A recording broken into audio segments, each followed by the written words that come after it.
kadang apa namanya tidur gitu Kak ya. Apa namanya di tenda dum gitu. Kadang diisi apa namanya di ada adik penggalang suruh masuk situ kan. Kaget saya bangun-bangun, "Duh, kok saya tidur di anak padahal itu tenda saya." Audio Jungle. Audio Jungle.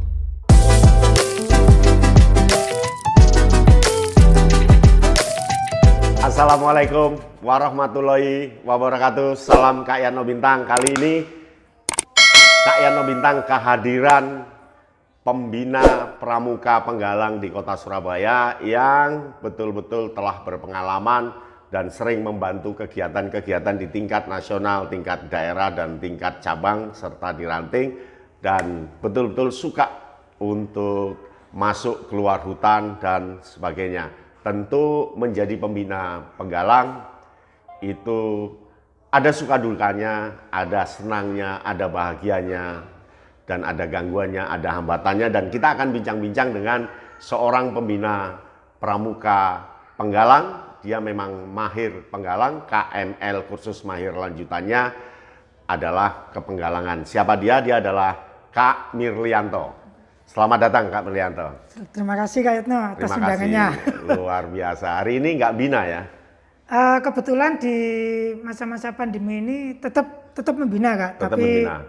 Apa ya, daring. Oh, binanya daring? Bisa Daring bina daring ya? Ya awalnya memang susah, tapi sekarang sudah terbiasa dengan sistem daring. Cuman beberapa metode yang mungkin ada beberapa yang tidak bisa didaringkan, tapi memang harus kita sentuhkan ke peserta didik. Seperti hal praktek itu kan nggak bisa kita lepas. Ya, jadi harus kontrol ya? Iya, kita harus dampingi. Nah, metode dampinginya pun kita kan nggak bisa mendatangkan orang banyak Kak. Ya. Mungkin kita janjian dengan peserta didik, kita ketemu di sekolah kapan, atau kita tidak ketemu di sekolah, karena bagi saya itu latihan pramuka itu tidak di sekolah Kak. Tidak harus di sekolah ya. Tidak di sekolah. Tidak harus di depan. Ya. Bisa di rumah, bisa di mana saja, asalkan kita janjian dengan adik-adik, mereka merasa bisa didampingi ya, itu namanya latihan. Mirlianto ini betul-betul pembina penggalang. Jadi dia ke sini membawa pisau, membawa peluit di tasnya. Ini ciri khas ini ciri khas ya, selalu bawa ini ya. Iya, saya dapat pesan waktu itu ya, waktu masih KMD kan. Ya. Waktu itu saya bawa peluit apa istilahnya? Parkiran. Peluit sepak bola. Ya, begitu saya diminta untuk, saya ingat almarhum Kak Duryatima ya. itu. Kak Mirli ada adiknya dikumpulkan, saya kumpulkan nggak pakai peluit itu, terus ditegur ya. Itu peluit parkir itu, bukan peluit pembina penggalang begitu. Padahal sama aja ya, tetapi kan lebih. Tapi memang ada ciri khas lah, peluit-peluit semacam ini memang dipakai untuk apa ya,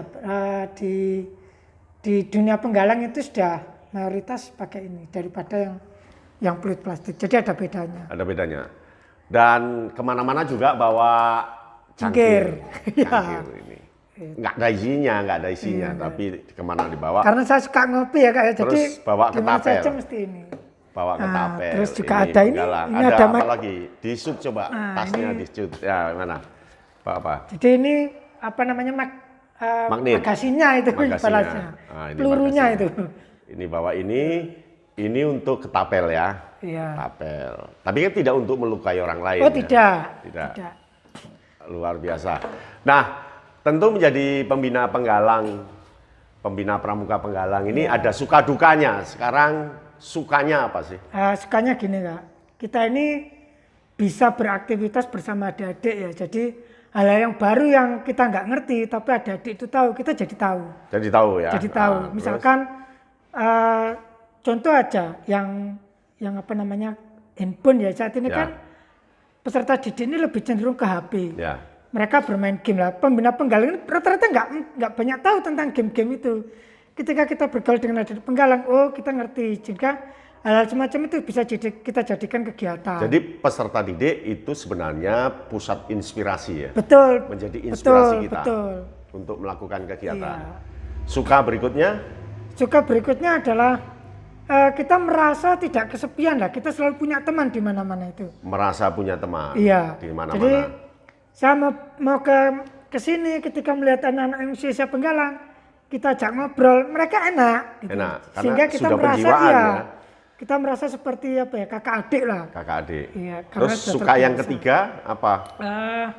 Suka yang ketiga apa ya istilahnya? Banyak lah kak istilahnya kan macam-macam ya. Yang ketiga apa kira-kira? Suka jalan-jalan apa? Nah ini kalau kegiatan dengan mereka, ini mereka ini lebih suka apa ya istilahnya? Merasa ada tantangan sehingga kita itu punya inisiatif yang membuat adik-adik kegiatan merasa tertantang. Ini mereka akan sangat apa? Ya, cepat untuk Menyesuaikan. Nah ini senangnya gitu. Itu Jadi senangnya. tidak ada istilah apa ya istilahnya itu kita punya angan-angan terus nggak bisa dilaksanakan, punya angan nggak bisa enggak. Ya. Jadi semuanya bisa kita eksplorasikan bersama adik-adik. Baik, sekarang dukanya apa dukanya? Susahnya apa? Nah untuk susahnya ini yang pertama adalah waktu kak. kita? Waktu. Ya karena kalau kita sudah merencanakan sebuah kegiatan, adik-adik sudah merencanakan kegiatan, nah ternyata waktu kita tidak mendukung adik-adik, Ya. atau adik-adik sendiri yang memang waktunya tidak terus kita, sehingga waktu itu yang sangat Harus membatasi, ada penyesuaian ya. Terus yang tidak, yang kedua adalah sisi dari apa ya istilahnya itu izin-izin dari orang tua itu. Tapi itu wajib kan izin ke orang tua? Wajib itu? kak, Wajib ya. wajib. Makanya setiap kali, biarpun itu adik-adik yang merencanakan kegiatan, wajib mereka izin ke orang tua. Untuk komunikasi pembina Betul. dengan orang tua Ketika ya. tidak diizinkan, nah ini yang kita harus apa ya susah sekali untuk. Ketika tidak diizinkan Betul. kita memberitahu maksud tujuannya apa. Ya kadang tujuannya apapun kita sampaikan, itu kadang wali murid pun masih apa ya masih bertanya terus, sehingga kita harus betul-betul apa ya istilahnya tepat sasaran lah untuk menyampaikan itu. Ya. Itu pun masih tidak banyak untuk. Terus duka berikutnya apa? Susah berikutnya Masalah yang terkaitan dengan pembiayaan. pembiayaan. Karena kegiatan kita ini susah kalau tidak didukung dengan biaya. Walaupun sebetulnya kegiatan apapun tanpa biaya pun jalan ya kayak, tapi tidak mungkin lah. Mesti ada sekian rupiah itu mesti ada. Dari sisi kepembinaan apa dukanya? Dari sisi Atau susah berkomunikasi dengan anak? sebetulnya kalau masalah susah berkomunikasi tidak seberapa. Nggak seberapa ya. Iya. Nggak ada lah dukanya kan? Nggak ada dukanya. Bagi Seneng saya tok nggak ada, pokoknya ya. seneng tok Seneng. isinya. Baik. Nggak ada dukanya. Sekarang masalah teknis membina. Apakah membina Kak Mirly ini selalu diawali dengan perencanaan? Mesti kak. Mesti ya? Selalu itu. Bentuknya seperti apa itu? Nah, perencanaan itu saya buat tidak dari saya, tapi saya mengajak dewan Dewan galang, Penggalang. Nah. dewan penggalang itu untuk saya ajak berkomunikasi, merencanakan kegiatan. Nah, ini tidak sekali dua kali, tapi langsung 1 bulan. 1 bulan ya. Jadi 1 bulan ini ada kegiatan apa? Kamu minta kegiatan apa? Karena kan kita latihannya setiap minggu sekali kan, sehingga dimerencanakan 4 kegiatan. Begitu. Dan dari 4 kegiatan itu, saya mencoba mengungkapkan adik SKU mana yang bisa mengarah ke kegiatan mereka. Ya.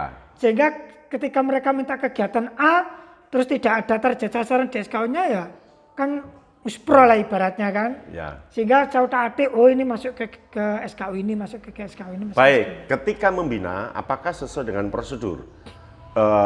Upacara pembukaan latihan. Oh pasti lalu- kak itu. lalu Itu selalu itu kegiatan karena penutupan. Karena Gimana? saya selalu apa istilahnya? Ya pembiasaan ya kak.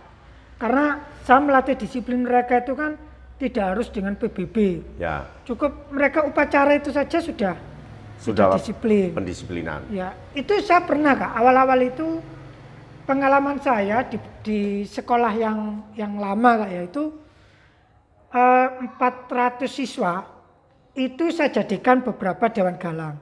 Sehingga kalau pagi 6:30 mereka ini sudah terkonsep dirinya untuk pembinanya belum hadir, mereka sudah upacara kan? Upacara sendiri. Jadi Sudah sudah upacara. mandiri secara Betul. spontan dia melakukan Betul, ya. itu saya latih mereka tidak lama kok, cuman 1 bulan sekian, sehingga mereka terbiasa seperti itu. Ya. Nah kalau misalkan saya datang, jadi rancak kak, jadi 10 anggap saja 10 pasukan itu upacara bareng. Upacara bareng. Iya, cuman kan nggak ada yang pakai ada pembina, ada yang Ya. tidak gitu. Pernah nggak orang tua keliru memanggil dikira karena postur tubuhnya agak pendek, dikira peserta didik? Jangankan peserta apa wali murid Iya, ya, iya. itu kadang pembina sendiri yang ngerti aja loh. masih bingung nyari Dikira saya. peserta itu. didik. Mungkin Kak Yatno juga ngerti. Iya, Pak. iya. Kadang keliru. Jadi Kak Mirli ini posturnya agak pendek. Sama, sehingga, sama dengan peserta didik. awet muda. Jadi kayak penggalang begitu. Jadi sering dipanggil peserta didik gitu. Iya, ya? kadang Keliru kalau manggil. sudah ngumpul gitu, anak-anak tuh, Kak Mirli mana? Padahal saya di bawahnya lagi duduk sama adik-adik. Pernah Ada nggak apa saya gini? Pernah nggak dikerjai oleh penggalang? Oh, enggak pernah kalau Umpama dikerjain. tidur, tahu-tahu tendanya dibuka. Oh, atau- enggak pernah. Mungkin nggak karena pernah. mereka merasa apa ya? Merasa sungkan lah ibaratnya. Sungkan ya. Enggak pernah. Tapi kalau pembina sendiri pernah. Kan? Pernah ya? Iya. Usil seperti Iya, itu usil. kalau sesama pembina. Kadang apa namanya tidur gitu Kak ya. Apa namanya di tenda dum gitu. Kadang diisi apa namanya ada adik penggalang suruh masuk situ kan. Kaget saya bangun-bangun, "Duh, kok saya tidur di anak-anak padahal itu gitu. tenda saya." Jadi Kok sering iya. seperti itu. Baik, ketika penjelajahan, Ya, sering ngajak adik-adik penjelajahan? sering Kak. Sering ya? Sering. Biasanya di mana? Di gunung, sawah, atau? Kalau dulu sih awal-awal dulu pernah seringnya di hutan Kak. Karena Ya. kan kegiatan apa namanya potensi yang apa ya bahan pembelajaran di alam itu banyak. Ya. Artinya kan ada naik gunung, susur sungai, Ya. terus kita sawah juga ada. Nah karena akhir-akhir ini itu kan beberapa kebijakan kan memang susah ya untuk kegiatan di alam, sehingga kita mencoba mengaplikasikannya di kota. Ya. Nah penjelajahan di kota pun kita juga tidak harus boleh kehilangan apa istilahnya, kehilangan inisiatif ya, kreativitas tidak boleh. Jadi rambu-rambu lalu lintas itu juga kita jadikan bahan untuk penjelajahan. Terus rumah, terus tanda-tanda itu juga kita, kalau tanda medan tidak mungkin lah karena jalannya sudah ada, jalan kita tinggal apa ya, praktek jalan peta itu. Ya. Baik, Kota. sudah berapa tahun bina Mas? Saya 15 tahun? lebih ya kayaknya. Lebih ya? Lebih. Wih, pembina Karena 15 saya dulu tahun. itu gini Kak, saya itu punya pembina, terus pembina saya itu membina di satu tempat, saya diajak. Jadi saat itulah punya Nah, saat keinginan itu, untuk bina. Betul. Ketika apa ya, karena pembina saya sulit jarang hadir, sehingga saya diminta untuk selalu hadir. Padahal sama-sama penggalang waktu itu Kak. Sama masih SMP tapi di SD kebetulan. Begitu. Ya, tapi saya tidak memposisikan jadi pembina waktu itu, tapi apa ya istilahnya, pratama lah ibaratnya gitu. Pokoknya kamu di sini jadi pratama. Ya, gitu. jadi pembina pramuka penggalang tentu harus di sini senang, di sana senang. Betul, Kak, betul. Harus tetap bahagia. Apa guna keluh kesah? Betul, Jadi Kak, tidak pernah berkeluh kesah. Betul. Lalu terima tantangan? Kalau saya gini Kak, menurut saya loh Kak ya. Ya, Pembina pramuka itu memang yang pertama adalah dia harus suka dulu. suka dulu ya. Suka. Harus. Dia harus suka dengan apa ya? Suka dengan peserta didiknya, Ya. suka dengan dunianya, suka dengan kehidupan alam bebasnya. Begitu. Dia harus suka dulu. Nah, Jadi kalau suka. pembina dia nggak suka hanya dengan- sekedar ikut-ikutan, membina ya cuma sekedar. Yang dimaksud suka itu penjiwaannya. Betul, penjiwaan. Dia harus menjiwai peserta didiknya, menjiwai dunianya, menjiwai. Pokoknya apa yang disukai anak usia penggalang, dia harus suka. Harus suka. Betul. Luar biasa. Yang kedua adalah kita mau mendengar. Ya, ask Jadi, the boys. Jadi ya. tanya peserta Betul. didik. Kita harus mendengar. Sebetulnya kan gini Kak, kesalahan kita itu kadang membuat program sendiri tanpa ada adik ngerti. Ya, ya. Sehingga kadang membosankan kan latihan itu. Karena menurut pembina senang, tapi ada adik tidak. Ya. Jadi saya dengarkan ada adik itu pengennya apa latihan itu. Ya. Nah tinggal kita yang mengolah. Nah yang ketiga adalah belajar. Belajar. Belajar. Nah ketika ada adik minta A ya kita harus berani belajar A. A. Nah tantangannya di mana ya itu. Di situ ya. Betul. Nah kemarin itu, nah ini saya pun akhir-akhir ini juga baru belajar tentang apa ya namanya Ketapel. ketapel ya kan. Artinya dari dulu itu kan sudah mainan Anak-anak. mungkin mainannya kayak Betul, kecil betul. itu kan. Saya punya juga ini di sini. Nah, ketika anak-anak mungkin di YouTube dia pernah lihat, ini menantang Kak, kita besok latihan ketapel. Lah, saya sendiri kan nggak ngerti ketapel. Ya tahu mainnya paling sekedar ketapel gitu kok. Tapi ketika ada adik minta itu ya saya Harus bisa. bisa, makanya saya harus belajar. Saya cari Belajar pada referensi, adik-adik. betul. Lalu yang keempat? Yang keempat kita harus siap dengan tantangan dari adik-adik karena adik kita itu satu langkah dari kita loh. Ya. Artinya adik kita ini lebih maju dari kita. Nah, Karena apa ya? Karena mungkin mereka sudah bisa berpikir melalui apa? Berpikir referensinya banyak kan? Literasi dari buku, dari YouTube, dari Google. Nah. Jadi yang keempat, menerima tantangan dari adik-adik. Betul, menerima tantangan. Ada lagi yang kelima Ya, mungkin? sementara 4 poin itu yang 4 harus poin itu kita yang paling punya. penting ya? Betul. Luar Itu biasa. yang harus kita punya. Kalau enggak, kita ketinggalan jauh lah dengan Betul. adik-adik. Kita nggak dianggap dengan adik-adik. Ya. Semoga menjadi pembina pramuka penggalang yang hebat. Terima kasih, Ya, Pak. yang hebat. Ya, terima kasih. Karena bagaimanapun penggalang memerlukan pembina-pembina yang memang sehati dengan mereka, Betul, sejiwa betul, dengan mereka. betul. Saya pikir itu ya, Terima pertemuan kasih. kita luar biasa. Hari ini kita banyak daging yang kita terima dari Kak Mirlianto, pembina pramuka penggalang Surabaya. Tunggu adegan yang lainnya, tepuk tangan. Luar biasa. Sampai di sini, salam Kak Yatno Bintang. Salam. Audio Jungle. Audio Jungle.